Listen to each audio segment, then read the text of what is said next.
Yo, what is up guys? Dubois here, aka Blue Collar Sports TV. Hopefully you guys are doing well. If you're new here, smash that subscribe button, hit the like, all of that good stuff. So, Daniel Dubois versus Joyce has been rescheduled once again, this time for October the 24th at the O2 Arena in London. Now obviously this fight has been rescheduled a couple of times due to the coronavirus pandemic, and I've got to say when this fight was first rescheduled, I was extremely disappointed obviously because this was one of the most anticipated fights for me personally. Out of all of the fights that were scheduled in the first sort of 3-4 months of the year, this fight, man, really got me going. I love the style matchup, two aggressive fighters, two unbeaten heavyweights looking to get to that next stage. So obviously the initial news that this fight was postponed was disappointing just because I was looking forward to this fight so much.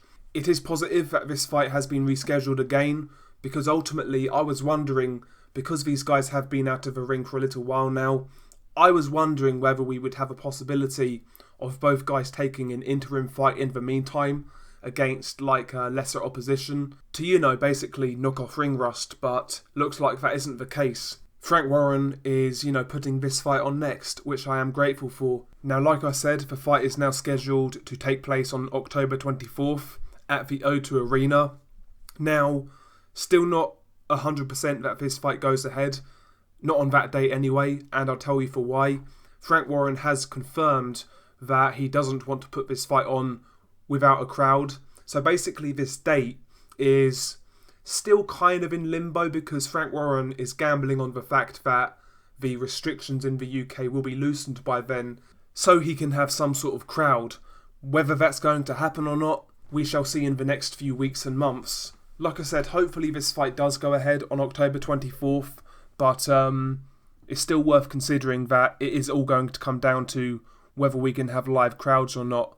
Whether Frank Warren would put this fight on with half a crowd or a lesser capacity, I'm not sure, but a live gate in this fight is obviously very important. This fight is obviously pay-per-view in the UK, and to be honest, I don't think Frank Warren is entirely convinced that this fight does big pay-per-view numbers, hence why he also wants that live gate to, recoup some more money and hopefully make a profit or at least break even on this show. So yeah, still not 100%, but a positive sign, I guess. They still intend to make this fight, that's always good. Hopefully also, on the undercard, we get Anthony Yarde versus Lyndon Arthur. That fight was originally supposed to take place on the original fight date.